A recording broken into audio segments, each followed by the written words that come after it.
Bienvenidas, bienvenidos, personas que participan de este ciclo de lectura siguiendo esta grabación. Estamos acá reunidos pues para el inicio de nuestro ciclo de lectura sobre Sociología de las Filosofías, libro de Randall Collins, un sociólogo estadounidense destacado por diferentes ideas, por ejemplo, la Sociedad de las Credenciales, una crítica a cómo se limita, se estructura la sociedad a partir de si tienes ciertos títulos o no. También las cadenas de interacción rituales, y pues esta es una de sus obras también muy conocidas, Sociología de las Filosofías, donde pues vamos a dar una revisión a la historia de la filosofía desde una perspectiva sociológica, viendo pues conflictos, relaciones, alianzas entre diferentes personas vivas, ¿no? Y no solo como una historia de las ideas abstraídas de la humanidad que les produjo, ¿no?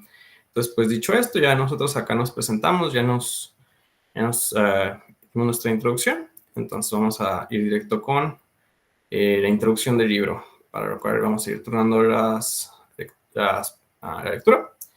Y me toca a mí iniciar. Introducción. La vida intelectual está hecha antes que nada de conflictos y desacuerdos. La enseñanza, donde los iniciados relatan a los novicios aquello que creen saber, puede que produzca la impresión contraria, pero la vanguardia, allí donde se crean las ideas, siempre ha estado hecha del diálogo entre opuestos. Es difícil evitar un terreno tan central como el del desacuerdo, cuando negarlo es ya ejemplificarlo. Eso no significa que nunca exista acuerdo alguno, aunque si prescindimos de la cuestión de cuándo, si es que alguna vez se llega al consenso entre posturas concretas, incluso en el punto de máximo debate, el número de posturas nunca se multiplica tanto como podría ser posible. Las disputas intelectuales siempre se encuentran dentro de los límites que imponen la necesidad de aliarse con otras posturas y el hecho de que la discusión siempre se centre en torno a unas cuestiones determinadas.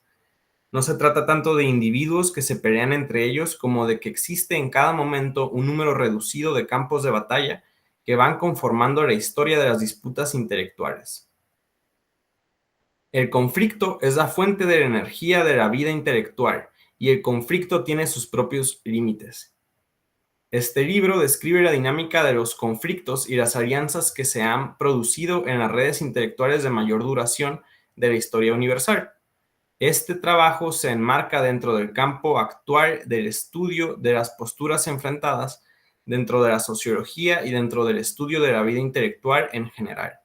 Él también representa la oposición de otras posturas. Algunos dirán que el esfuerzo que este trabajo supone se contradice a sí mismo, que de todos los momentos de la historia universal, este es el menos indicado para defender un punto de vista comparativo, global, que tiende a lo universal, a lo fundamental.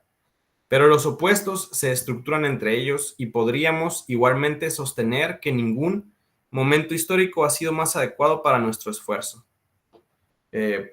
Contexto breve, ¿no? Este libro es de los 90s, cuando pues estaba esta idea, ¿no? Se cae la Unión Soviética, ya no, como que al mismo tiempo hay una fragmentación, se pierden las metanarrativas, pero también hay como que una dominación de un solo sistema, que es así como que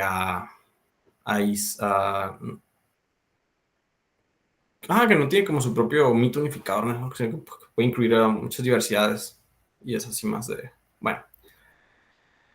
Disculpen, permítaseme exponer mi enfoque reflexionando críticamente sobre algunas de las posturas opuestas. 1. Las ideas engendran ideas. La tradición entre los historiadores del pensamiento es estudiar las argumentaciones y los conceptos y mostrar cómo un conjunto de ideas conduce al siguiente. Tal costumbre habitual en la disciplina no prueba nada cerca de qué tipo de explicaciones son o no admisibles. El mejor argumento en contra de estudiar las ideas como si fuesen algo más que ideas lo esgrimió Leibniz, para después ser reafirmado por Searle. Si uno se representa un cerebro de tamaño gigante, dice Leibniz, y se imagina a uno mismo moviéndose entre sus mecanismos, nunca encontrará nada que se parezca a una idea, por muy de cerca que se examine las estructuras cerebrales. Monadología 17. Searle resucita el argumento para oponerse a los modelos computacionales de inteligencia artificial y por extensión a todas aquellas teorías psicológicas o neurológicas que describen la mente como un ordenador. Los ordenadores los crearon los humanos, pero ya poseen una mente y cualquier input o output de un ordenador siempre lo interpretará una conciencia humana. Sugerir que un ordenador podría de algún modo pensar es solo un modo de hablar. Somos nosotros los que hemos proyectado un homúnculo en el ordenador. Es una mente humana la que decide cómo hay que interpretar en forma de ideas significativas lo que solo es un esquema de conexiones electrónicas. Las cosas y las ideas son reinos irreducibles el uno al otro. Es sencillamente imposible pasar de la descripción externa de aquellas a los significados internos de estas. Podría parecer que el argumento de Leibniz-Searle también puede esgrimirse en contra de la reducción de las ideas que efectúa la sociología. Las conductas observables, económicas y políticas de las clases sociales y los estados no pertenecen a la misma clase que las ideas que se pretende explicar. Aún así, Leibniz apunta cuál es la clave. La conexión entre las ideas y el mundo espacial del cuerpo humano es un misterio infinito si es que se trata de sustancias realmente separadas. Las ideas y el cuerpo se hallan en correlación porque ambos son aspectos de un único tipo de entidad. Naturalmente, uno no encontrará ideas entre los engranajes del cerebro o en el interior de un ordenador si busca un objeto idea entre objetos materia. Las ideas no son en absoluto como los objetos, excepto en la medida en que las representamos mediante símbolos escritos sobre materiales tales como el papel, sino que son ante todo comunicación, lo que equivale a decir que son parte de la interacción entre humanos corpóreos.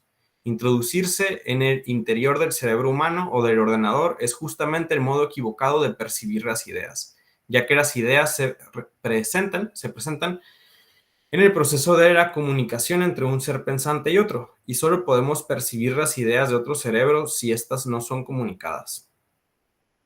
Sucede lo mismo con nuestras propias ideas. Uno percibe sus propias ideas solo en la medida en que ejerce la función comunicativa. No existe el pensamiento si no es como el resultado de o como preparación para la comunicación. Los pensadores no preceden a la comunicación, sino que el proceso comunicativo crea a los pensadores como nódulos del proceso mismo. Ahí es, por ejemplo, nos da pie para decir un breve comentario, que es que siempre podemos estar en desacuerdo con lo que diga el autor, ¿no? Y podemos hacer nuestros comentarios críticos si queremos. Y también, si en cualquier momento podemos interrumpir la lectura para comentar lo que queramos. Y bueno, regresando. Los problemas que plantea reducir las ideas a la economía política van en otra dirección. La actividad económica y política no es meramente física, sino también mental, sobre todo porque se trata de una actividad social. La fuerza del argumento antirreduccionista radica en que ciertas clases de ideas que queremos explicar no pueden explicarse por referencia a la acción social cuando este tipo de comunicación no está presente. Existen áreas de la reducción sociológica en las que la explicación resulta algo tosca y escasamente satisfactoria. Las macroestructuras económicas y políticas poco nos pueden decir de las ideas abstractas, porque tales ideas se dan solo allí donde existe una red de intelectuales que se concentra en torno a sus propios argumentos, a la vez que va acumulando su propio bagaje conceptual. Tales ideas se dan allí solo donde existe una red de intelectuales. Es en la estructura interna de estas redes intelectuales donde toman forma las ideas, gracias a sus patrones de cadenas verticales entre las generaciones y a sus pactos y oposiciones en el plano horizontal. El reduccionismo es un error no porque yerre al confundir las categorías primitivas de ideas y cosas, sino porque busca un patrón de acción comunicativa que está demasiado alejado del centro de atención en el que tiene lugar la acción intelectual. Y creo que van dos dos páginas. Entonces no sé si alguien gusta tomar para acá, si no me haré otra. Sí, yo puedo seguir. Muchas gracias. Sigue el número 2. Los individuos engendran ideas. Aquí también nos encontramos ante una larga tradición. El culto al ingenio, el culto al genio o héroe intelectual. Así expresado, el concepto puede parecer anticuado. Aún así, una vez despojada de toda la retórica aduladora que llegó a envolverla, tal idea continúa aún vigente porque está enraizada en las categorías mismas que utilizamos para pensarnos a nosotros mismos. En el derecho y en la política modernos, el individuo se define como un agente responsable. Los rituales de la vida cotidiana de Goffman idolatran la autonomía y la privacidad de los seres individuales. El modelo del héroe funciona igualmente bien en la versión del antihéroe. Wittgenstein, con su chaqueta de cuero, perturbando la rigidez de la Junta Presidencial de Cambridge, representa la estampa del líder y héroe, tanto como un busto de mármol de Aristóteles o de Newton. Los esfuerzos por revisar el canon del héroe no afectan al prestigio de los individuos honrados por tal título. La noción misma del pensador ignorado, de la mujer filósofa infravalorada, o la imagen del artista romántico que crea en una buhardilla, olvidado por todos, es la idea de un individuo que no se encuentra entre los que el canon privilegia. Llegamos al individuo solo gracias a la abstracción del contexto que lo envuelve. Parece natural que así lo hagamos, porque el mundo parece que comience por nosotros mismos, pero era necesario que alguien nos pusiera entre paréntesis el mundo social para que llegáramos a la solitaria conciencia individual. De hecho, es solo en el seno de una tradición en particular, de la práctica intelectual, que hemos aprendido a construir un punto de inicio puramente individual, como cuando Descartes se introdujo en la estufa de un campesino y decidió dudar de todo lo que se podía dudar. En el caso de las ideas que aquí nos ocupan, las ideas que han sido históricamente relevantes, se puede demostrar que los individuos que las concibieron se encontraban insertos en patrones típicamente sociales, grupos, redes y disputas intelectuales. La historia de la filosofía es en gran medida una historia de grupos en un sentido nada abstracto. No se trata sino de grupos de amigos, de colegas de debate, de círculos de allegados que a menudo tienen todas las características de un movimiento social. Tomemos como ejemplo el surgimiento del idealismo alemán, desde Kant hasta Hegel y Schopenhauer. Lo primero que nos sorprende son las fechas. Todas las obras principales datan entre 1781, la crítica de la razón pura de Kant, y 1819, el mundo como voluntad y representación de Schopenhauer. 38 años, la duración aproximada de una generación. Existe un núcleo social, Fichte, Schelling y Hegel, quienes habían vivido juntos en la misma casa. Fichte es el primero en ejercer de guía del grupo, instigando a los demás a realizar una visita a Tubinga en la década de 1790, cuando aún eran jóvenes estudiantes, y más tarde convirtiendo Jena en uno de los centros del movimiento filosófico, donde se congregará una de las corrientes de los que pronto llegarían a ostentar un gran prestigio. Posteriormente, en los vertiginosos años 1799 al 1800, los encontramos en Dresde, entre el círculo romántico de los hermanos Schlegel, donde la esposa de August Schlegel, Caroline, tiene un romance con Schelling, seguido de un escandaloso divorcio y un nuevo matrimonio. Fichte se traslada a Berlín y se alía con Schleiermacher, perteneciente también al círculo romántico, y con Humboldt, para sentar las bases de un nuevo estilo de universidad. Allí finalmente llegará también Hegel, quien fundará su escuela, y Schopenhauer impartirá también clases compitiendo infructuosamente con aquel. Y aún podríamos decir mucho más sobre todas estas conexiones. Nos ocuparemos de analizarlas en el capítulo 12. La cuestión no es ensalzar a Fichte. Él simplemente desempeña un papel en el interior de una estructura, el papel clásico de líder organizativo. Los cambios de un grupo a otro para encontrar los recursos organizativos y después establecer nuevos centros en otro lugar son típicos de las personas que ocupan un lugar tal en la estructura. El líder organizativo no es necesariamente el líder intelectual. Los grupos de teoría que triunfan son aquellos que cuentan con ambos.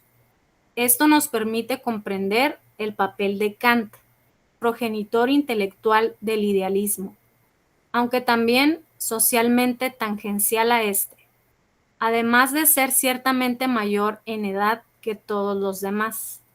Sin embargo, en la lejana Königsberg se está formando una red incipiente en la que algunos de sus miembros, Hamann, Herder, discípulo de Kant, alcanzaron la fama como creadores antes que Kant mismo. Al principio, Kant no era un idealista. La primera de sus críticas prohíbe justamente el tipo de filosofía que sus seguidores más tarde desarrollarían. Kant se movía en un terreno intelectual distinto.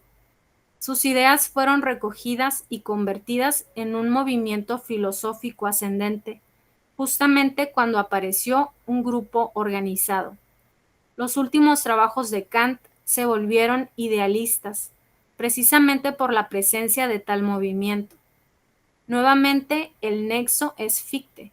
Él fue el único miembro de los idealistas que estableció contacto personal con Kant, emprendiendo su propia carrera bajo el patrocinio de este. Fichte, cabría decir, convirtió a Kant en lo que luego este resultó ser para la historia de la filosofía. Pero esto no significa sustituir a un héroe por otro. Sería mejor decir que Fichte convirtió a Kant en lo que luego resultó ser. Fichte es una abreviatura, un modo de designar un movimiento social en el seno de una comunidad intelectual. Es un movimiento que atrajo a nuevos miembros, los cargó de energía creadora y les ofreció tareas fructíferas que realizar enmarcadas en una línea de pensamiento que justamente se estaba inaugurando. Este movimiento tiene tanto una estructura interna como unas condiciones externas en un segundo nivel de causación social. El movimiento idealista surgió precisamente en el momento de la transformación de las universidades alemanas que propició la autonomía de la Facultad de Filosofía y el nacimiento de la Universidad Moderna como centro de investigación.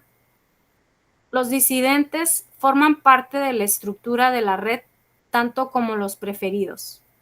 Ahí tenemos a Schopenhauer, en los límites del grupo y sin lograr introducirse en él, y a Schelling, quien una vez que había sido el niño mimado y que más tarde se convirtió en un amargado proscrito. Estos patrones también caben dentro de las posibilidades estructurales, divididas entre la participación en el núcleo del espacio de atención, la atracción no correspondida y el rechazo hacia la periferia. Entender el desarrollo de las ideas como sombras alargadas de portentosas personalidades nos mantiene presos de reificaciones convencionales. Debemos ver más allá de las personalidades individuales, disolverlas en la red de procesos que ha hecho que éstas aparezcan a nuestros ojos como figuras históricas. Tales estructuras constituyen el anclaje para el desarrollo de la filosofía en todas las diferentes regiones históricas. Si miramos hacia la Grecia clásica, encontramos que la historia de la filosofía puede explicarse en términos de una serie de grupos entrelazados entre sí. la hermandad de los pitagóricos con sus diversas ramificaciones, el círculo socrático que dio origen a tantos otros, los hábiles discutidores de la escuela de Mégara, los amigos de Platón que formaban la academia, su facción disidente que dio lugar a la escuela peripatética de Aristóteles, la reestructuración de la red que cristalizó con Epicuro y sus amigos. Existen lazos muy fuertes entre ellos, quienes se retiraron a su comunidad del jardín, y sus rivales, los estoicos atenienses, con sus círculos revisionistas en Rodas y Roma, los sucesivos movimientos que se constituyeron en Alejandría. Y por ahí venía una cita que dice: véase el modelo de grupos de teoría desarrollado por Mullins y Griffith y Mullins, basado en sus estudios de los biólogos moleculares y los sociólogos del periodo de 1930 a 1970. El concepto de theory groups está en paralelo a la noción del Invisible College, posteriormente utilizada por Derek Price, para referirse a los colectivos informales de científicos próximos que interactúan y cuyas dimensiones no suelen exceder de las de un grupo, que permite que sus miembros se coordinen mediante la relación interpersonal. Pues de aquí a mí me pareció interesante esto que dice: debemos ver más allá de las personalidades individuales, disolverlas en la red de procesos que ha hecho que estas personas aparezcan a nuestros ojos como figuras históricas. Pues sí, ¿no? O sea, no nada más quedarte con, sí, es Kant, o es Hegel, o es Nietzsche, sino estudiar un poco más sobre ellos, ¿no? Y no sé quién quiere continuar. Me quedé en la página 5, donde dice también. Muchas gracias. Sí, súper atinado, ¿no? Eso. Como que sí se ve mucho la historia de la filosofía, como a mí esta idea de los hay una teoría del gran hombre en historia, ¿no? Y es como lo mismo, pero aplicado a la filosofía, como, sí, los grandes hombres hacen historia y los demás andamos ahí viendo qué rollo. De hecho, creo que luego, más adelante en este texto, Collins habla sobre filósofos secundarios, ¿no? Y como que les da un rol específico. Vamos a ver cómo se va estructurando eso, al mismo tiempo que nos dice esto, ¿no? De que, o sea, pues no son figuras que surgen de la nada. Muchas gracias. ¿Quién gusta seguir en la rotación de los turnos?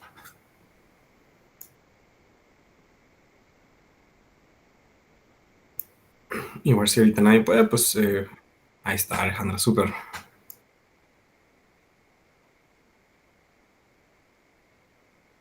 Mira, antes de que leas, Josué dice: incluso se branquean etapas como en ilustración, donde dejaron fuera a otros como en la metría. Y ahora sí, Alejandra, si gustas de leer, es aquí en la imagen donde estoy marcando, si estás viendo la proyección. No, es que tu micrófono está apagado, me parece.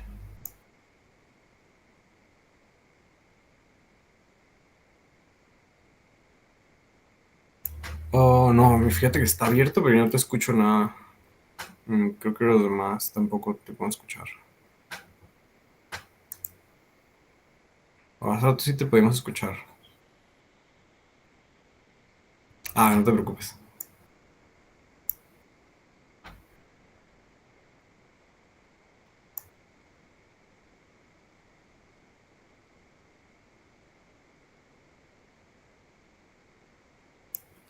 Se acaba por sus audífonos. Me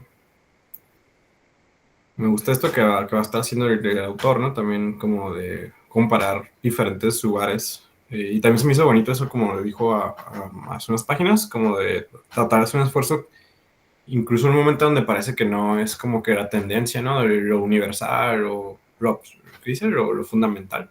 Como que de todos modos y contra la corriente, buscando algo de como una comprensión universal, cuando no sé, la tendencia puede ser el relativismo, ¿no? Así es más noble esfuerzo al menos. y pues enriquecedor, ¿no? Porque la verdad es que estamos súper deseducados o no se nos enseña casi. A nosotros en nuestra universidad se nos enseña filosofía oriental, o se nos enseñaba, eh, antigua, ¿no? Filosofía oriental como si fuera un periodo de la antigüedad. Pero bueno, gracias Alejandra. Ah, es que no se escuchaba porque tenía la videollamada en una bocina y cuando la tuve que desconectar. Ok, voy. También se pueden citar numerosos paralelismos en China. Mencionaremos tan solo uno. Los neoconfucianos de la dinastía Sung, el desarrollo más importante de la filosofía china desde los primitivos reinos beligerantes. Estoy leyendo un poco mal porque ando en el celular, pero voy a tratar de hacer de zoom. Perdón. Al igual que los idealistas alemanes, los neoconfucianos irrumpen en escena en dos generaciones superpuestas y que en su caso están activas entre 1040 y 1100 aproximadamente, gracias a un grupo unido por lazos personales. Los que de entre todos ellos alcanzaron la fama fueron los hermanos Shen Hao y Shen Yi. Su maestro Shou Tun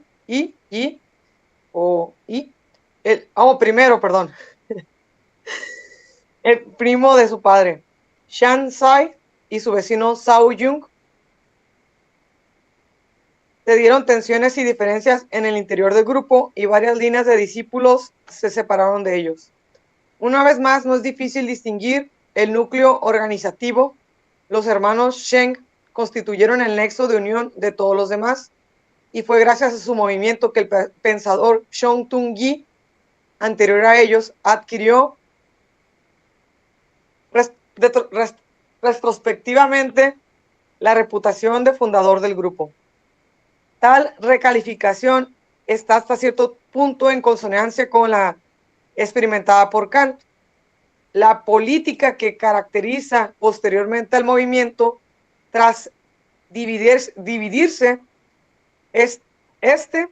en facciones rivales y recibir su formulación canónica en la cuarta generación de la mano de Xu Xi y Lu Qi Yuan. Ejemplifica ciertos procesos estructurados bien generalizados históricamente. En Europa, grupos similares han estructurado los principales movimientos intelectuales del siglo XVII hasta nuestros días. La red de correspondencia creada por Marin Mersenne en París en la década de 1620 y que Henry Oldenburg hizo extensiva a Inglaterra. Constituyó la base organizativa de lo que finalmente se convirtió en la Academia Francesa de las Ciencias y la Real Academia Inglesa en la década de 1660. En un sentido más amplio, tal institución invisible se mantuvo durante más de 70 años y supuso el núcleo organizativo de las generaciones fundadoras de la filosofía occidental moderna. Siempre le digo estas cosas a los de filosofía y no entienden que si no se ponen a involucrarse como en todos los círculos que todos los compañeros hacen, o sea, o que si no se vuelven como activos, pues no va a haber como una identidad filosófica de Tijuana, ¿no? O sea, como que no ven como las implicaciones incluso políticas o incluso lo que se podría llegar a hacer nada más de mostrar un poco de iniciativas, ¿no? De cualquier tipo de proyecto, nada más para como hacer incluso, no sé, como, pues nada más que sea una identidad filosófica, no importa que sean las corrientes, ¿no? Cuáles sean. Pero bueno. Ay, me quedé en moderna, se movió un poco la hoja. Okay. Sí. En un sentido más, voy a irme, me quedé en el crecimiento.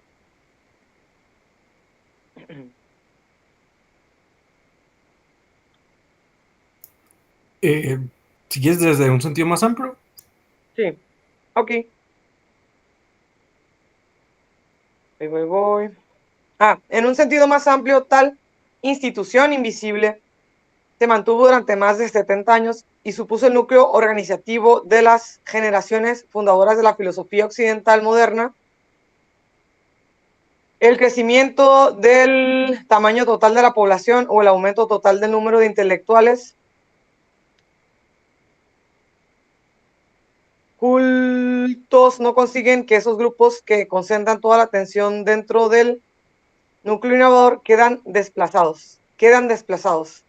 En nuestra propia era volvemos a encontrarnos con dos grupos de alegados de gran impacto intelectual, el Círculo de Viena en los años 20 y 30, cuyos seguidores posteriormente disgregados y algunos de sus invitados como ayer y Kine dominaron la filosofía de habla inglesa hasta mediados del siglo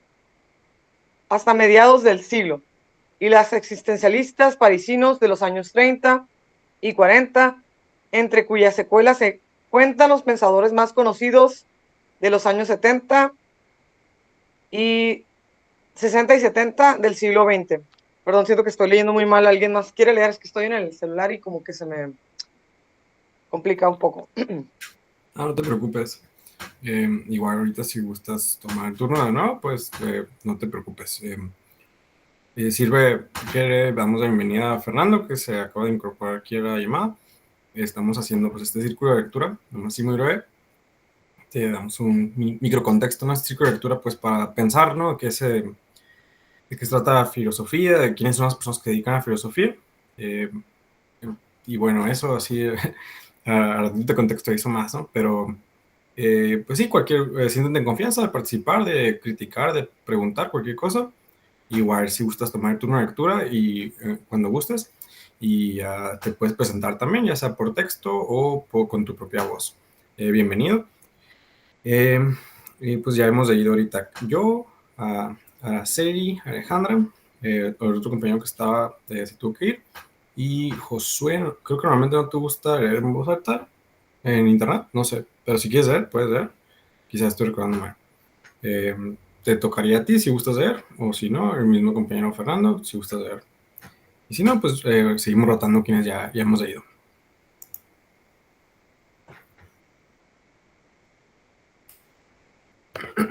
Aprovecho para que alguien se anima.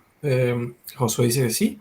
No sé si es que no le gusta leer o que sí quiere leer, pero además aprovecho para decir que también me acordé con esto que dice del como el líder organizativo y el líder intelectual.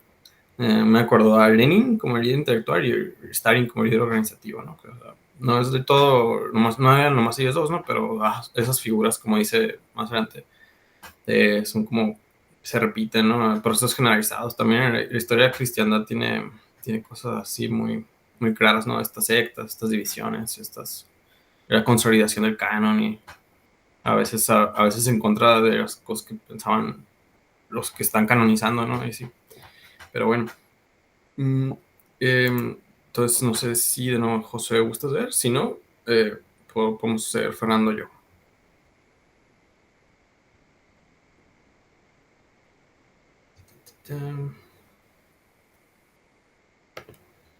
Sí, igual hay poca gente. Sí, adelante. Gracias. ¿Sí escucha? Sí, me dices, porfa, si gustas que le haga más zoom, menos zoom. No, sí está bien. A ver. Ok, dice. Otro de los patrones de creatividad lo constituyen las redes intergeneracionales, las cadenas formadas por prestigiosos maestros y sus discípulos. Es fácil ilustrarlas para cualquiera de los periodos históricos y el análisis de tales cadenas nos ocupará a lo largo de los capítulos que siguen. Citemos aquí algunas de las más famosas: Tales, Anaximandro, Anaxímenes, Parménides, Sócrates, Platón, Aristóteles, Teofrasto, Arcesilao, Crisipo, Panecio, Posidonio, Cicerón, Whitehead, Russell, Wittgenstein, o más hacia nuestros días, Brentano, Husserl, Heidegger, Gadamer, además de Heidegger, Marcuse y Heidegger Arendt. La creatividad no se reparte al azar entre los individuos, se construyen cadenas intergeneracionales. La tercera característica de las disciplinas intelectuales es la rivalidad estructural. Un trabajo intelectual se presenta casi siempre simultáneamente a otros trabajos con un grado similar de innovación y de alcance. Los filósofos principales aparecen por parejas o tríos, posturas rivales que se desarrollan contemporáneamente la una de la otra, es decir, que se encuentran activas dentro del mismo lapso generacional, aproximadamente de unos 35 años. Podemos considerar emblemático que Heráclito, partidario del flujo absoluto, fuera contemporáneo de Parménides, partidario del ser inmóvil y absoluto. Epicuro y Zenón el estoico establecieron con 5 años de diferencia las dos escuelas que dominarían la vida intelectual helenística y romana durante muchos siglos. En una época más tardía, los filósofos más importantes del pensamiento cristiano y pagano, Orígenes y Plotino respectivamente, aparecieron casi al mismo tiempo, a partir de un mismo maestro. En China, hacia los años 340 a 300 es... bueno, no sé qué significan las siglas. Es antes de Cristo. ¿Qué antes de Cristo? Creo. Ok, antes de Cristo. Mencio, Chuan Tzu y Hui Shi fueron contemporáneos y rivales. Siglos después, la rama racionalista e idealista del confucianismo estaban encabezados por Xu Xiu y Lu Qiu Yuan, conocidos el uno del otro. Más próximos a nuestros días, los positivistas lógicos y los fenomenólogos existencialistas no solo eran contemporáneos, sino que desarrollaron algunas de sus doctrinas más memorables en oposición mutua. El patrón de creatividad contemporánea por oposición entre rivales de talla similar es casi universal a lo largo de la historia. Tales rivalidades no son necesariamente personales, los defensores coetáneos de posturas enfrentadas no siempre se atacan entre ellos, ni siquiera siempre se prestan atención el uno del otro. Epicuro y Zenón tenían sus propios compromisos y se enfrentaban principalmente a las doctrinas y filosofías de las generaciones precedentes. La rivalidad explícita entre sus escuelas solo se desarrolló en las generaciones que lo sucedieron.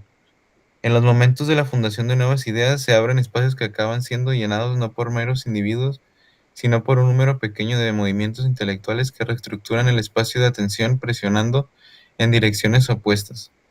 Son precisamente los conflictos, las líneas que marcan la diferencia entre las posturas, los que constituyen implícitamente la posición más preciada de los intelectuales. Por esta razón, la historia de la filosofía no es tanto la historia de los problemas resueltos como la del descubrimiento de líneas de oposición explotables. ¿Nos hemos olvidado acaso de los individuos? Después de todo, no todos los intelectuales pertenecen a grupos como los que acabamos de describir. Heráclito, orgulloso y aislado, no es el único de su clase. Algunos intelectuales preeminentes, aunque pocos de ellos se encuentran aislados en su tiempo, sin contemporáneos de talla que puedan ejercer de rivales estructurales. Además de estas objeciones empíricas, hay también una cuestión de principio más fundamental. Los intelectuales creativos son generalmente introvertidos, más bien que extravertidos. La creación intelectual no se realiza en situaciones de grupo, sino trabajando solo, normalmente durante muchas horas al día. La contradicción es solo aparente. Los grupos intelectuales, las cadenas maestro-discípulo y las rivalidades entre contemporáneos conforman, todos juntos, un campo estructurado de fuerzas en el seno del cual tiene lugar la actividad intelectual. Existe un camino por el que tales estructuras sociales penetran en la experiencia interna de las mentes individuales. El grupo se hace presente en la conciencia incluso cuando el individuo se encuentra solo. Para los individuos creadores de ideas históricamente significativas, es esta comunidad intelectual la que ocupa un lugar privilegiado precisamente en los momentos en los que están solos. Una mente humana, una línea de pensamiento en un cuerpo particular, la constituye la historia personal de uno en cada cadena de encuentros sociales. Para los intelectuales, tales cadenas sociales son de un tipo especial y por consiguiente se trata también de un tipo especial de mentes. La sociología de la mente no es la teoría de cómo los intelectuales se ven afectados por motivos no intelectuales. Plantear la cuestión de este modo equivale a asumir que el pensamiento suele producir independientemente en un reino prístino que avanza impulsado por nada más que sí mismo. Pero no podríamos pensar si no fuéramos seres sociales, no tendríamos palabras, ni ideas abstractas, ni energía para nada que no fuera la inmediata sensualidad. Lo que el capítulo primero pretende mostrarnos es que pensar consiste en hacer coaliciones en la mente, y interiorizadas a partir de redes sociales motivadas por las energías emocionales de las interacciones sociales. Lo que a mí me preocupa no son los motivos no intelectuales, sino el poder mostrar en qué consisten los motivos intelectuales. Que las ideas no se encuentran enraizadas en los individuos es difícil de aceptar porque parece violar un punto epistemológico clave. Aquí la cuestión es analíticamente distinta a la tendencia de rendir culto a los héroes intelectuales. Se presupone que la verdad objetiva misma depende de la existencia de un observador puro o pensador, libre de todo condicionamiento excepto de la visión misma de la verdad. La idea es que la intromisión de lo social representa necesariamente una distorsión, una intrusión ajena a la epistemología. Si las ideas están determinadas por las interacciones sociales, entonces no pueden estar determinadas también por la verdad. Tal objeción se presenta de un modo tan natural que nos resulta difícil pensar si no es aceptada la dicotomía siguiente. O bien existe una verdad que es independiente de la sociedad, o la verdad es social y por lo tanto no es objetivamente verdadera. Aquí se aprecian dos prejuicios. Uno es la asunción de que construyendo un individuo idealizado al margen de los condicionamientos sociales, disponemos de un punto de vista que las redes sociales no nos pueden proporcionar del mismo modo. Por el contrario, resulta incluso más difícil conectar con el mundo a un individuo tan incorpóreo que conectar con el mundo a un grupo social, ya que el grupo ya se encuentra en cierta medida en el mundo del tiempo y del espacio. El segundo prejuicio o asunción tácita es el pensar que el criterio de verdad existe en una realidad flotante junto con el pensador observador también flotante. Pero el concepto mismo de verdad se ha desarrollado en el seno de unas redes sociales y ha variado con la historia de las comunidades intelectuales. Decir esto no implica afirmar automáticamente ni un relativismo que duda incluso de sí mismo ni la existencia de la objetividad. Decir que nunca hemos estado fuera de la comunidad humana de pensamiento no es más que constatar un hecho histórico, y la sociología del pensamiento ya implícita la idea de que nunca estaremos fuera de tal comunidad. La noción misma de estar fuera de lo social es algo desarrollado históricamente por algunas ramificaciones particulares de las redes intelectuales, al igual que las polémicas sobre los efectos supuestamente corrosivos de hacer una sociología de las ideas. En el epílogo discutiré en mayor profundidad la idea de que la construcción social del conocimiento es una forma de realismo, no de antirrealismo, y que representa un modo más seguro de defender el realismo que los métodos usuales, que pasan por afirmar nuestro prejuicio a favor de la existencia de una realidad objetiva. Y bueno, ya creo que si alguien más le quiere seguir, ¿no? Igual y es otro tema, creo. Muchas gracias. Pues ahí seguirías. Fernando, si gustas leer, no es necesario que leas, no te preocupes. Si no puedes, Hola. si no quieres. Ah, súper. Sí, hola, buenas tardes. ¿Sí me escucho bien? Sí, te escuchamos. Muchas gracias. Bueno, me presento, mi nombre es Fernando Paul. Voy en el 5º semestre de la Facultad de Filosofía y Letras de la UAP, perteneciente al Colegio de Historia, y pues me quise integrar más que nada para practicar la lectura y más que nada seguir aprendiendo ramificaciones relacionadas con las ciencias sociales y humanidades, principalmente la filosofía, que nos hace demasiada falta esa reflexión. Y pues sí, continúo leyendo. Muchísimas gracias y mucho gusto. Bienvenido. No, nada más para agregarte el contexto, porque se me pasó, creo, de presentar a nosotros. Pues somos la mayoría de estudiantes de acá de UABC, Baja California, de filosofía. Y pues bienvenido, muchas gracias. Aquí en el punto 3. Adelante, Sí, gracias. gracias. Ok.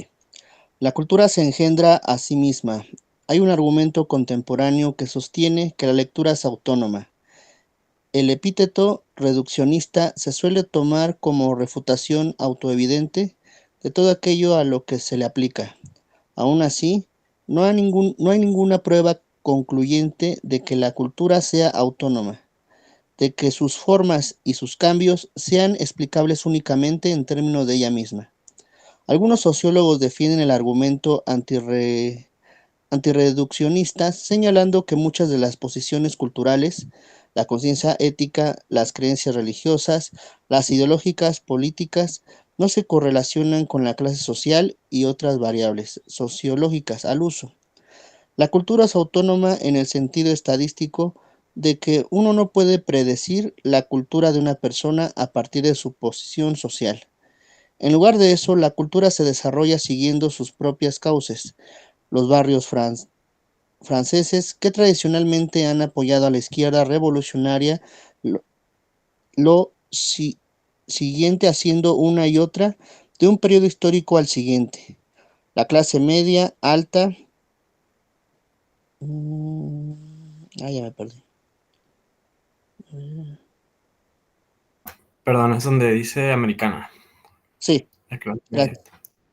Americana incluye tanto a progresistas como a sus oponentes. La presunción que se oculta tras esto consiste en entender lo social como si se tratara tan solo de la clase social y otras pocas variables ya tradicionales en los estudios de encuesta, dejando de lado aspectos como la etnia, la religión, la ideología y otros similares. Esto es un error a la hora de hacer transparentes las vivencias reales, que se esconden tras términos como etnia o creencias políticas. Cada uno de estos conceptos presenta un tipo de interacción social, una forma específica de discurso, significativa para una red social específica, un conjunto de interacciones que distingue a aquellas personas que pertenecen a una etnia en particular o comparten una identidad política o religiosa común, de aquellas otras que no. La cultura no es autónoma con respecto a la sociedad, porque el término cultura no designa nada de que no sean los tipos de cosas que suceden en las interacciones. Decir que la cultura es autónoma, que se explica a sí misma, es o bien inexacto, o bien superfluo. Es inexacto si la cultura se define de modo que excluya lo social, porque nunca ha existido una cultura así. Es superfluo si la cultura se define en sentido amplio, porque en tal caso la cultura es coextensiva a lo social y las explicaciones culturales se convierten en explicaciones sociológicas. En el mejor de los casos, la metáfora de lo autónomamente cultural apunta a las regiones distintivas, redes y zonas de atención focal distintivas en el seno de lo social. En otras ocasiones, el argumento se formula de forma más abstracta. La cultura es metasocial, constituye los fundamentos que hacen posible lo social en las sociedades tribales. Gran parte de la conducta está estructurada por las reglas de parentesco. De modo más general, toda la vida social consiste en jugar a juegos sociales constituidos por un conjunto de reglas. A menudo se adjunta a esta teoría la idea de que tales metaestructuras son históricamente específicas. Diferentes tribus, grupos, épocas históricas juegan a juegos diferentes y viven en mundos irreductiblemente distintos. Aplicada a la historia de las ideas, esta línea de argumentación a favor del particularismo cultural irreductible se presenta en la forma de que los límites y la posibilidad del pensar vienen dados por el lenguaje. La naturaleza de la sintaxis determina la clase de filosofía que se pueden formular con ella.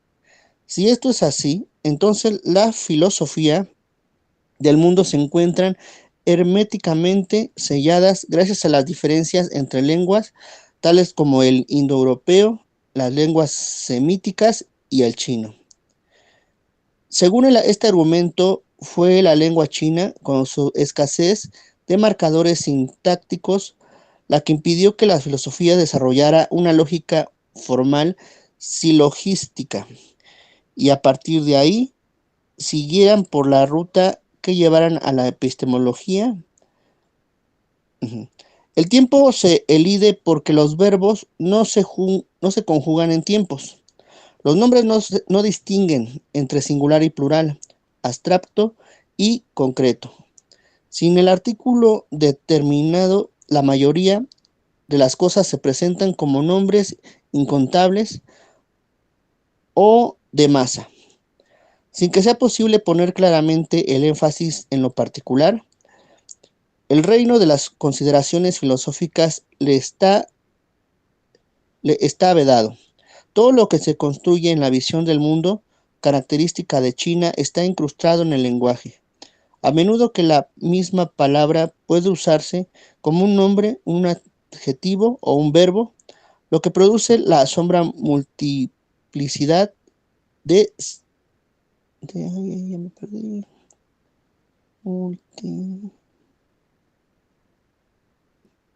Ya me perdí. Sí, ya lo encontré.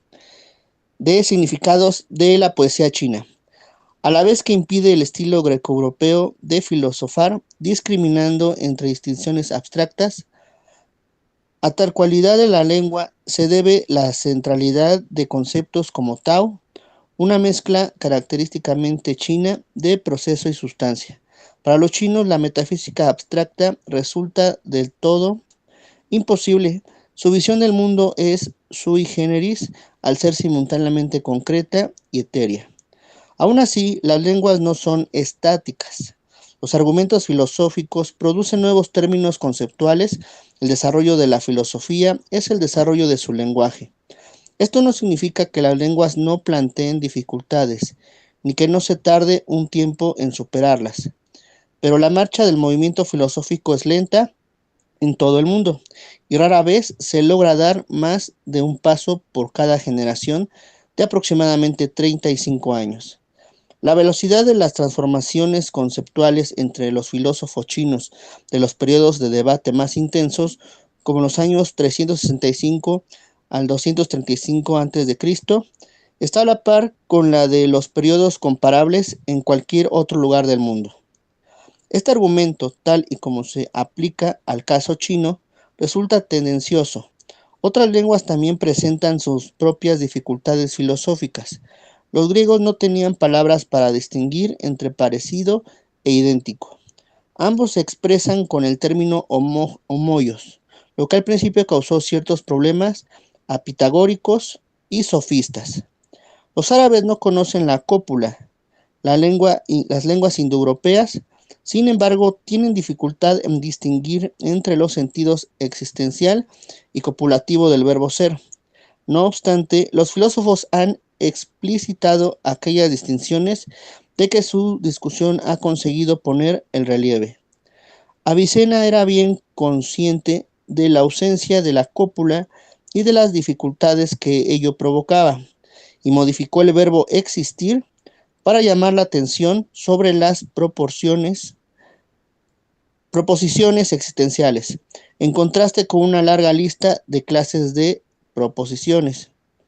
Los filósofos latinos medievales utilizaron este capital filosófico árabe para afilar en su comprensión de los distintos sentidos del ser, envolviéndolos con toda una serie de cambios metafísicos basados en la distinción entre existencia y esencia, en contra de la confusión existente en el lenguaje. Entre los primeros griegos, la construcción del artículo más adjetivo hizo que resultara natural confundir lo abstracto y lo concreto. Sin embargo, Aristóteles superó esta dificultad con toda una batería de distinciones que fueran creadas en el momento en que se llegó a un punto de vista que hizo que la discusión subiera un peldaño más arriba en el nivel de abstracción. Y creo que nada más. Muchas gracias, compañero Fernando. Y tenemos aquí una notita que vamos a aprovechar para leer. La lengua tibetana, por el contrario, posee una distinción natural entre el valor existencial y el copulativo. La distinción está menos clara en sánscrito y completamente ausente en griego. La dirección que tomó el pensamiento en cada una de estas regiones no se sigue bien de lo que parece ser la tendencia prefilosófica de estas lenguas. Me gustó cómo conectó ahorita, ¿no?, con la filosofía este problema de la determinación cultural, ¿no?, y la autonomía. Sí, ¿no? Como si sabes que tienes una limitante, pues puedes hacer algo al respecto, que como mencionó Araceli, un filósofo famoso acá en California, que se llama Jorge Matai, que habla de diétesis media. Es lo que yo a veces como que decía, o sea, sí, porque él dice como, es que hay una forma de verbal del griego antiguo que les permitía hablar de lo que se hace para uno mismo, como que es el sujeto implícito en la forma verbal, algo así. Entonces, pero yo decía como, o sea, si ya sabes que tu lengua no tiene eso, pues puedes como pensar más allá de eso en cierta manera, ¿no? También eso me recuerda a otro profesor que tenemos acá que se llama Ferry, que es como nuestro héroe, así, nuestro Kant, siguiendo lo que decía hace rato, ¿no? Aquí que hay como un héroe intelectual, que a lo mejor no participa realmente, pero sí, para nosotros sería como un fundador, así, básicamente, ¿no? Aunque él esté muy en su rollo y no nos pelee tanto. Pero bueno, sí, porque él decía, siguiendo en una clase de Hegel, a Hegel, como que pues los límites implican su superación.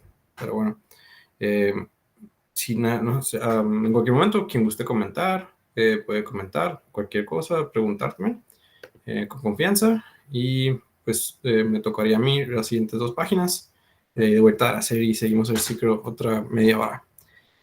Y bueno, ahorita también vi que entraron 2 compañeras y se salieron. A la próxima que entre alguien, yo creo que voy a lo mejor tratar de interrumpir a quien esté leyendo, perdón, por eso, de antemano, para pues darle la bienvenida en persona, digo, con la voz a la persona y que no se sienta como que desconectada, ¿no? Y bueno, nomás eso. Muchas gracias. Después nos dice Collins, todas las comunidades filosóficas empiezan usando palabras concretas con su significado común. En la China arcaica, Tao tenía tan solo el sentido concreto de camino. Comenzó a tomar el primero de sus muchos significados abstractos en las analectas. Mientras en torno a Confucio se formaba toda una comunidad intelectual, como todas las lenguas, más tarde el chino forzó el uso de antiguos términos concretos como abstracciones. Lo mismo ocurre con los griegos. Aer, niebla, oscuridad, recibió el sentido de sustancia en Anaxímenes. Logos era una palabra griega común con numerosos significados hasta que Heráclito le dio un significado filosófico. Los filósofos chinos, cuando se sintieron respaldados por una pared argumentativa lo suficientemente densa, ampliaron y reinterpretaron los recursos de su propia lengua, tales como las clarificaciones por medio de partículas y explicaciones, para realizar las distinciones pertinentes y alcanzar el grado de abstracción que conformaba el punto más avanzado de sus debates, hacia mediados del siglo III antes de la era cristiana. Los moístas habían abierto un camino a través de las palabras correctas para llegar para llegar a expresar distinciones abstractas y habían formulado las reglas de argumentación lógica. En breve, la lengua no es un deus ex machina que puede explicar la filosofía. Ninguna de las dos se encuentra fijada para toda la eternidad. Ambas cambian y los cambios de la comunidad intelectual son los que hacen que el lenguaje evolucione hacia términos más abstractos y refinados. Me tomo un poquito de agua.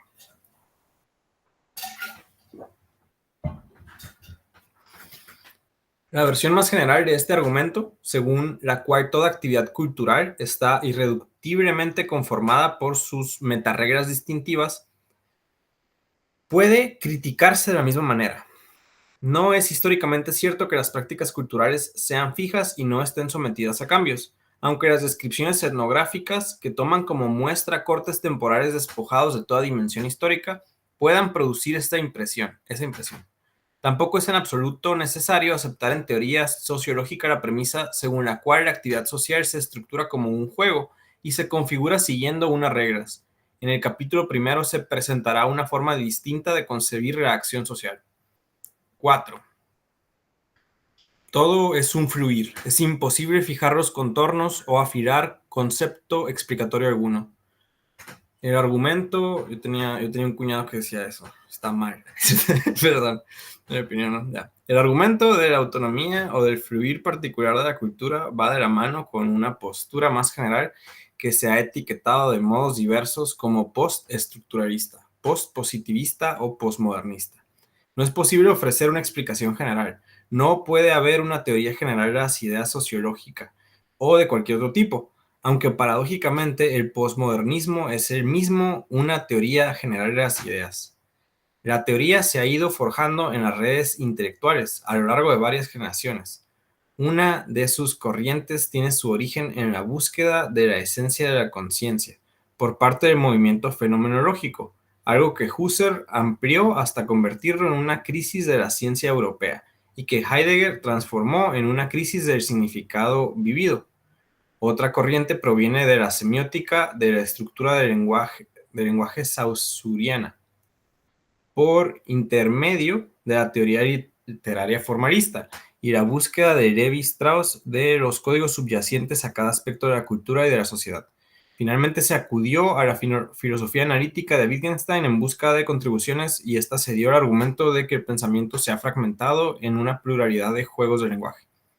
La responsable de popularizar a todo el movimiento fue la fusión con el marxismo y el freudianismo bien extendida entre los intelectuales franceses después de 1960. Posteriormente, en un giro en medio de la derrota política, consiguió salvar la victoria intelectual.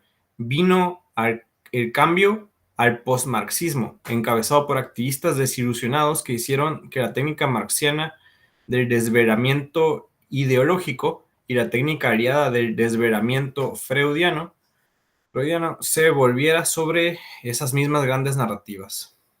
Todo este conjunto de movimientos superpuestos ha llegado a constituir una teoría de las ideas, convergiendo todos en su reflexividad y su rechazo de cualquier perspectiva fija, desde la cual emprender una explicación.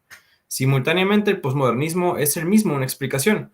Gran parte de su aspecto explicativo, que aquí una nota personal que injerto, ¿no?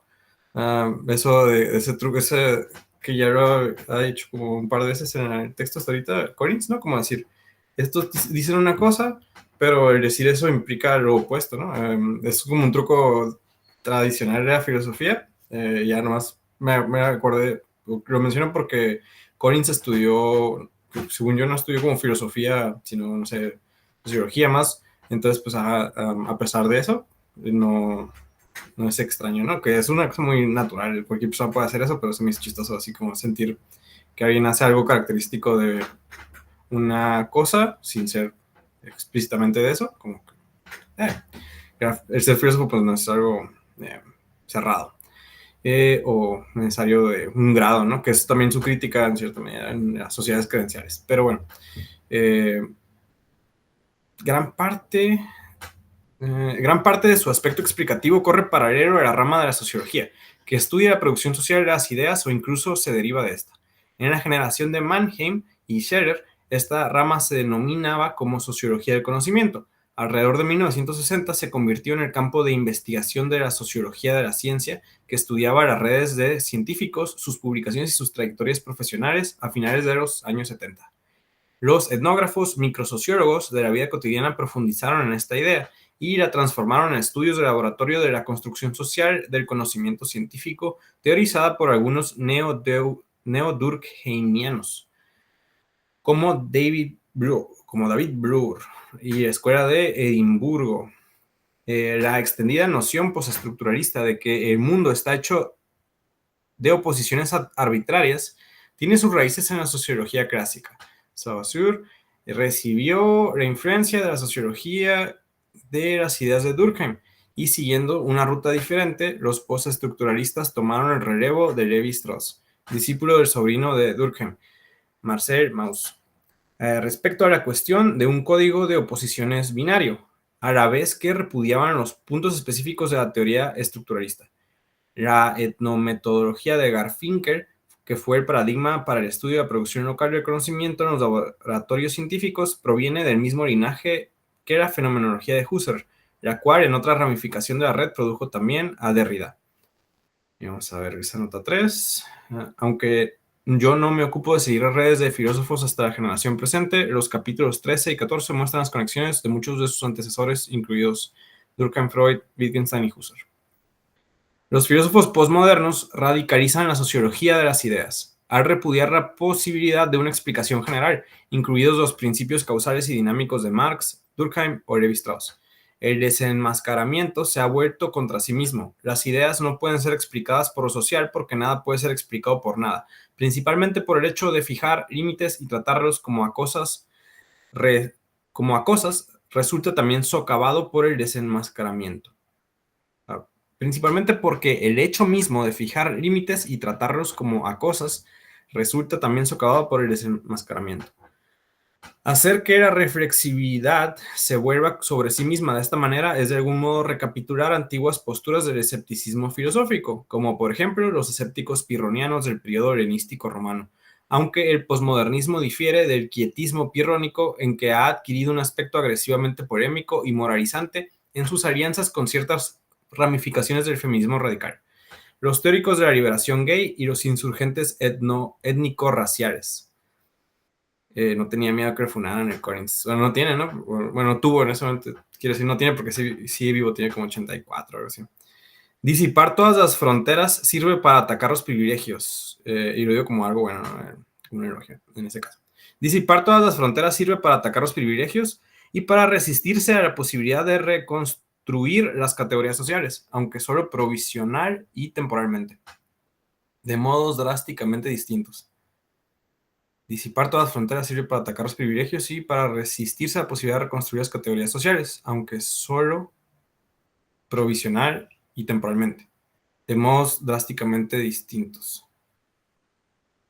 En el nivel teórico más general, deberíamos reconocer que en esto el posmodernismo es el determinismo social de las categorías de Durkheim, radicalizado hasta transformarlo en un futuro que fluye y del que se ha eliminado toda direccionalidad evolutiva. Es la sociología de las ideas de Marx, despojada de su direccionalidad de los modos de producción para llegar a la condición de una revolución epistemológica permanente. No es necesario rechazar toda comprensión sociológica general de la dinámica de los cambios históricos para darse cuenta de que el evolucionismo unilineal de Durkheim o de Marx es demasiado restrictivo. Reconocer que los seres sociales no son como las cosas no nos obliga a mantener que los procesos que son los seres sociales no tienen ni estructura ni contorno causal alguno. El tema de este libro es la sociología de las filosofías, lo que equivale a decir las concepciones abstractas producidas por redes de intelectuales especializados cerrados en sus propios argumentos. Esta red presenta una dinámica social definida a lo largo de toda la historia universal.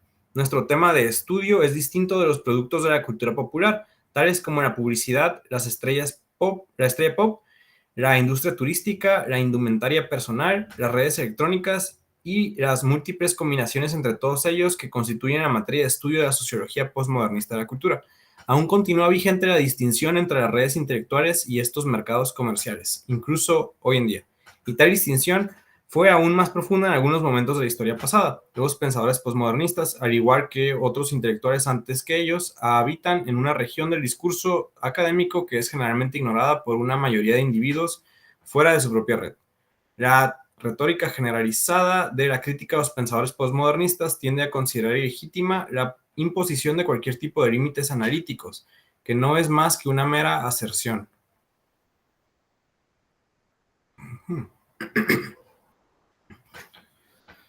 La retórica generalizada propia de la crítica a los pensadores postmodernistas tiende a considerar legítima la imposición de cualquier tipo de límites analíticos. Uno puede afirmar que lo personal es político y que no existe ninguna separación rígida entre lo que los intelectuales hacen y las relaciones económicas, políticas, étnicas y de género presente en el momento histórico que los rodea. Pero el nivel en el que tales afirmaciones son verdaderas no se puede fijar antes de haber investigado el modo en el que operan las redes intelectuales. Lo personal es político, pero la política de la práctica intelectual en el seno de una red de especialistas cerrada sobre sí misma no es lo mismo que la política de la lucha por el poder en el seno del Estado o que la política de los hombres y mujeres en sus casas o en sus relaciones sexuales. Convertirse en el centro de atención de los concursos filosóficos es algo que se logra con recursos específicamente intelectuales, que son los recursos sociales específicos de las redes intelectuales. Existe una gran abundancia de pruebas históricas que, cuando los contendientes en esta arena tratan de abrirse camino únicamente con armas de la política externa, la victoria en este combate la logran a expensas de su reputación intelectual a largo plazo en la comunidad histórica. No son el mismo juego, y en aquellos momentos de la historia en los que uno de los juegos queda reducido al otro, el juego intelectual no solo se rinde, sino que desaparece para reaparecer solo cuando vuelve a tener a su disposición un espacio interno propio. Sin la estructura interna de las redes intelectuales generando su propia matriz de argumentos, no existen los efectos ideológicos sobre la filosofía. Solo encontramos puras ideologías, cruda y simplemente. Me recordó a la Revolución Cultural en China, como ahí es un caso a lo mejor donde lo político se sobrepone a lo intelectual, ¿no? Y no importa tanto realmente lo que pensaras así, sino, no sé, como o asesino, pero que puedas caer mal a ciertas personas y te quieren quitar de donde estás.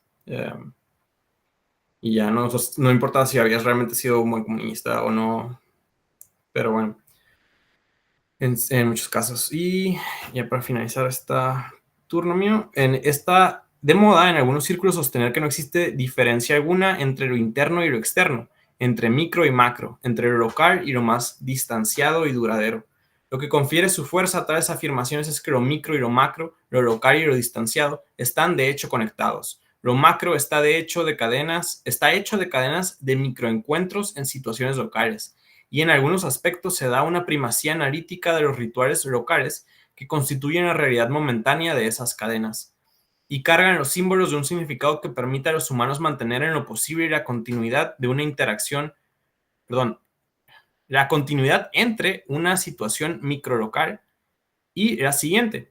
Eso no equivale a disipar todos estos conceptos. No se pueden formular las relaciones entre lo microsituacional y lo translocal si se carece de conceptos con los que designarlos. Cualquier sociología que intente abolir tales términos pronto se encuentra con que tiene que recuperar esas mismas distinciones entre distinciones de incógnito y con otras palabras. Y ahora sí, si puedes leer a la serie, sería tu turno, si quieres leer.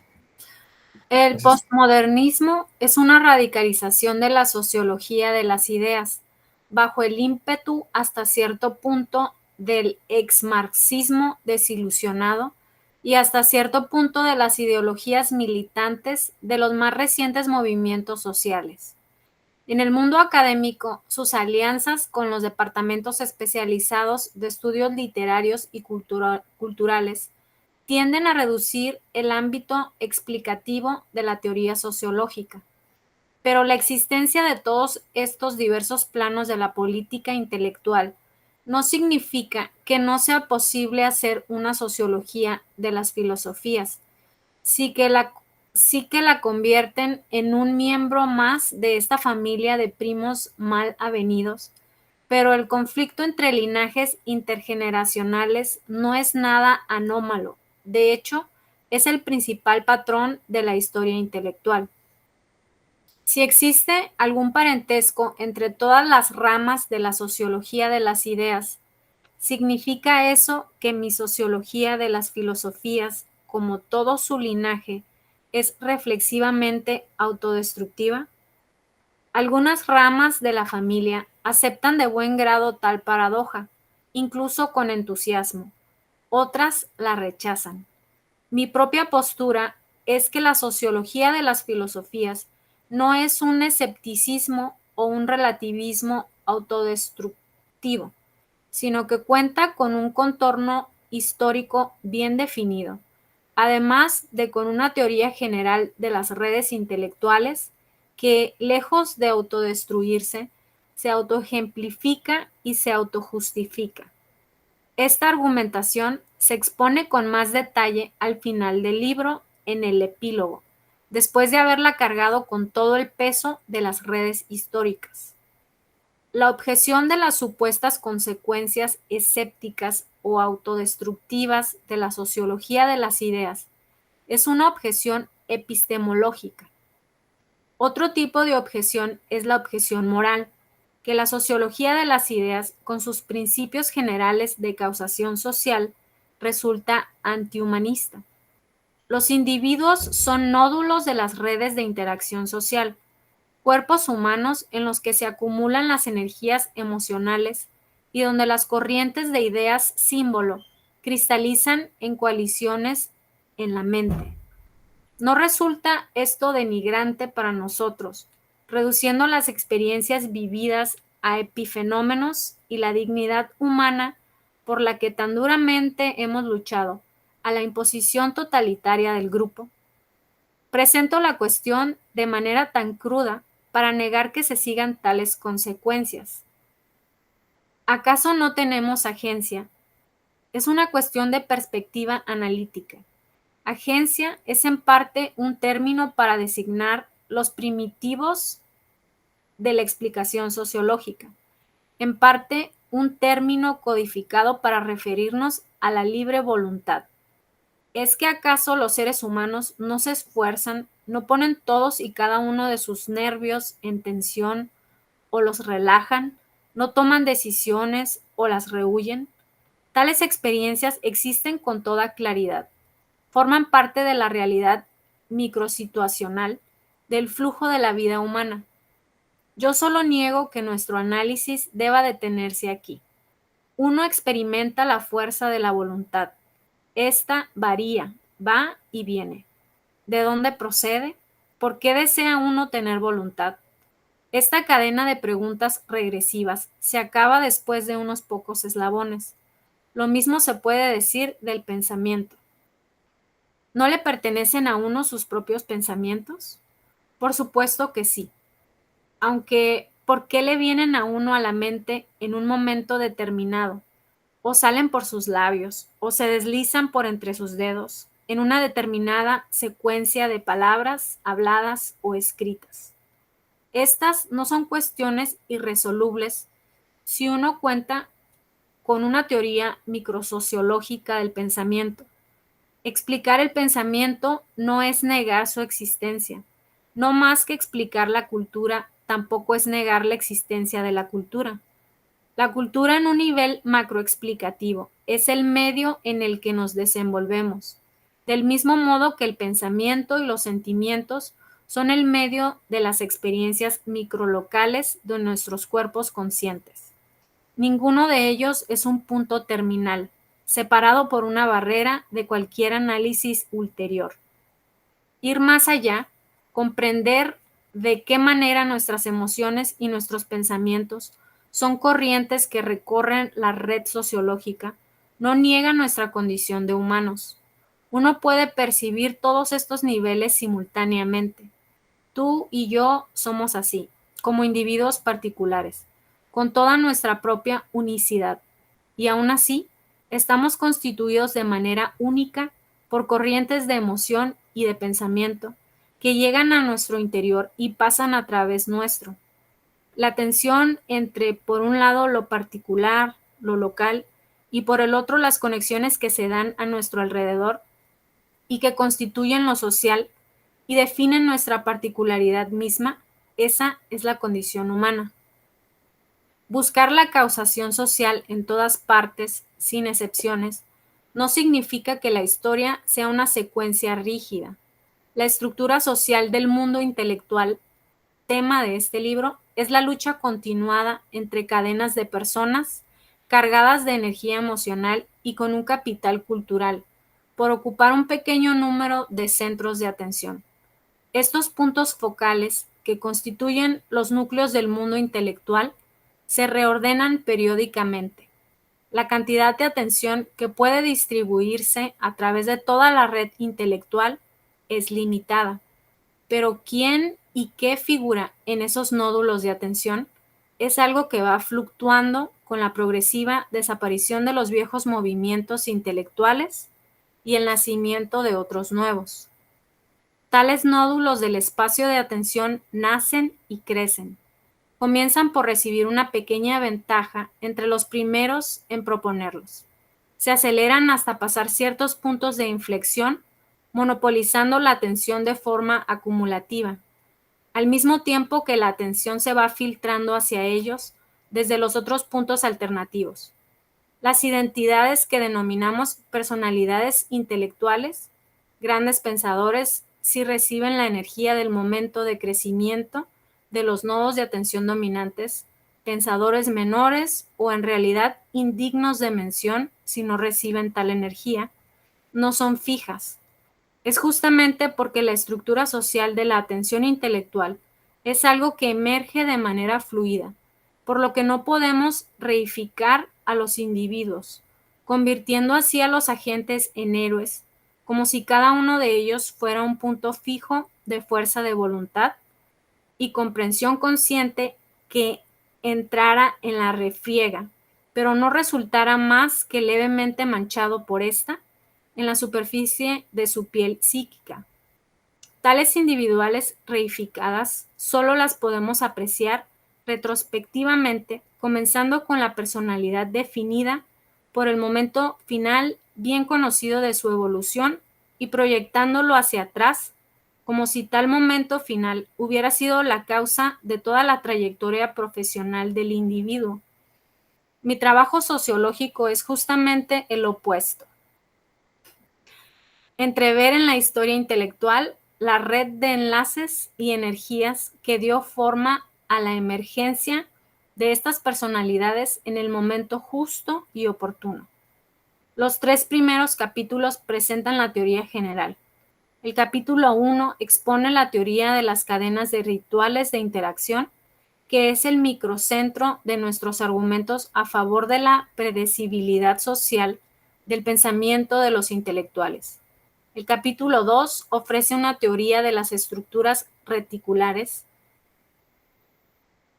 que determina los lugares en los que se localiza la creatividad y compara las pruebas que nos proporcionan las redes de filósofos griegos y chinos a lo largo de varias docenas de generaciones. Los capítulos que siguen contrastan esa teoría con extensos segmentos de dichas redes intelectuales y con redes de la India, Japón, del pensamiento islámico medieval, el mundo judío y el cristiano, y del occidente europeo hasta la década de 1930.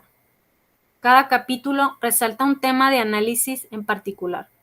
Los capítulos no requieren una secuencia de lectura específica, aunque el capítulo 3 sobre la Grecia antigua presenta algunos principios centrales que vuelven a aparecer en las partes siguientes. Un breve resumen del modelo analítico es el que se expone en las conclusiones a la primera parte, los ingredientes de la vida intelectual.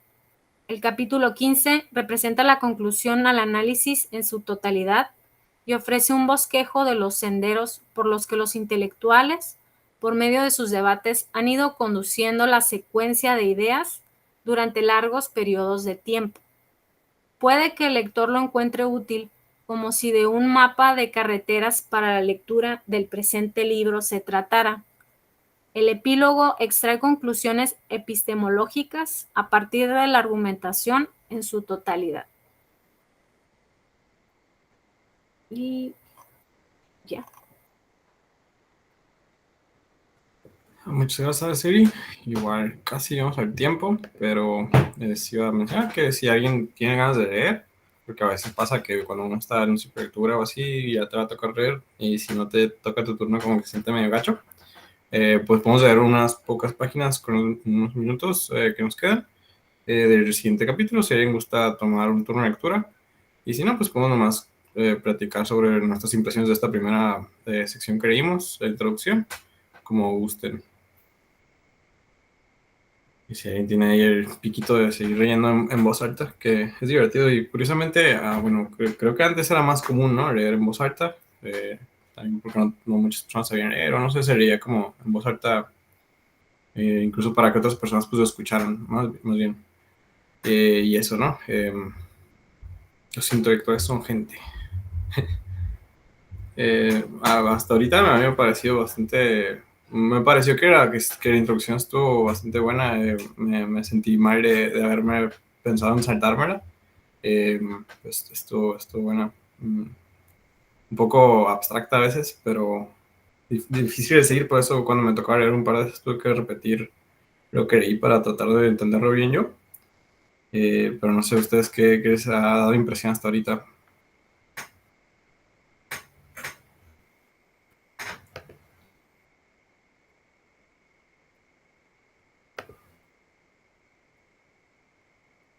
Me gustó eso, como describe a los idealistas, ¿no? Como si salieron de un grupo de amigos en cierta medida. Ah, que, se me olvidaron Fichte, Hegel y Schelling, no, no sé, se me olvidó el tercero, ¿no? Pero no sé, como esta humanidad que hay ahí en las personas que están dedicadas a estas cosas y gracias, ¿no? Que las vivimos nosotros también. Pero a veces como que menospreciamos eso, como dijo hace rato Alejandra, ¿no? Que ella les dice a sus compañeros, como pues participen en cosas y contáctense entre ustedes y la gente es como, pues, como que no sé, hay igual cierta, a lo mejor no sé, como cierta falta de fuerza de fe o de voluntad de uno mismo en el proyecto en el que está, ¿no? Si, como, no sé, como en la filosofía, pues como si no se toma suficientemente en serio a veces. Eh, que es normal, o sea, andamos muy dispersos también muchas veces por la vida, las ocupaciones, las distracciones que nos mantienen cuerdos, pero no sé.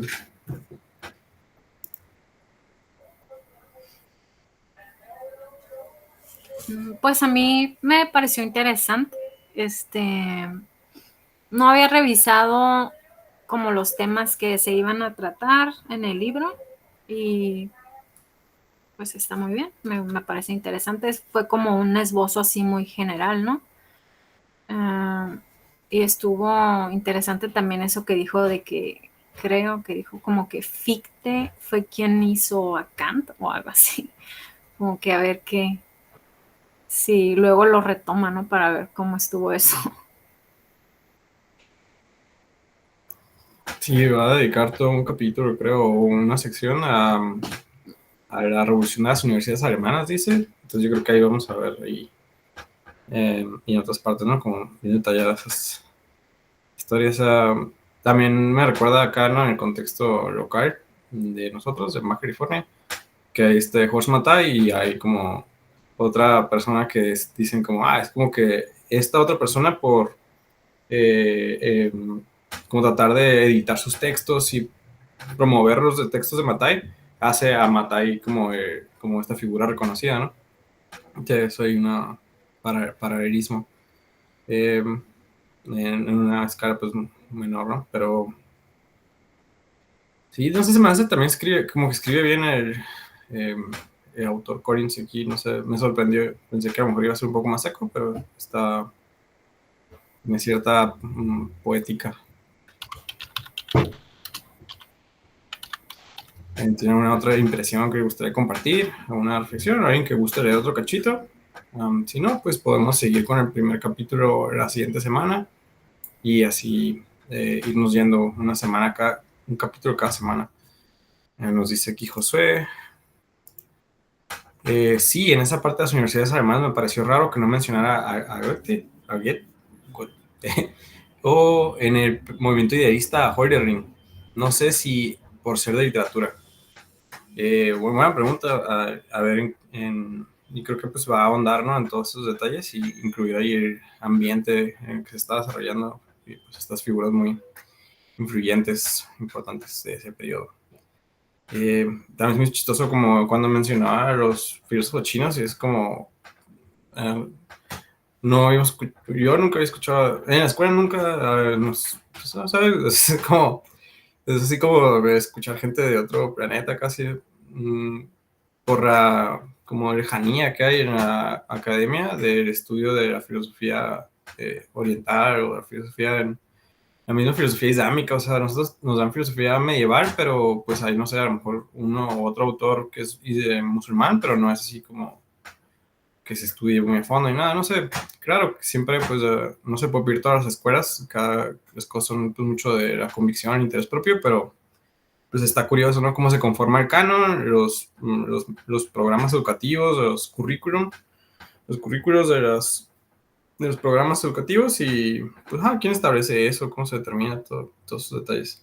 Y también, pues, creo que estaría bien, voy a invitar a una amiga, que se llama Julieta, que es, ah, ah, estudiosa de filosofía latinoamericana, y igual si conoces a otras personas que gusten invitar, pues sería bueno para tener otras perspectivas. Por ejemplo, esto de filosofía latinoamericana, pues yo creo que el autor no lo maneja, no lo habría conocido mucho, no lo habrá conocido mucho, pero, pues para incluir estas otras perspectivas, ¿no? Que nos enriquecen. Traté de, por ejemplo, invitar gente de Guinea Ecuatorial, que es el único país de África donde hablan español, pero no hay filosofía allá en su universidad, creo, y eso se me hace curioso también. Hay filología, creo que sí había, pero se me hace curioso porque hay países donde no hay filosofía.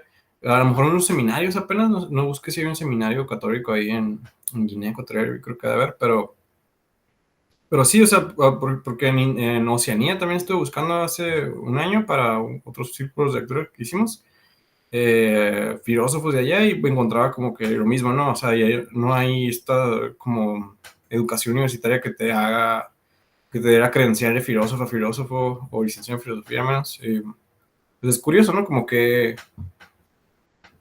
ahí se ve cómo la filosofía es esto que está diciendo el autor en cierta medida, ¿no? Que es una red de relaciones entre personas vivientes y si no están ahí, pues o sea, la filosofía, no sé, va a ser la relación de una librería, los libros, y los lectores, ¿no? Que, o sea, como les decía, o sea, no necesitas estudiar en una carrera universitaria para ser filósofo, pero está curioso cuando no está ese reconocimiento o esta forma profesionalizante de hacerlo, o no sé, educación no autónoma, está raro, ¿no? Como ahí, ¿quiénes son filósofos de ese país, en ese otro lugar?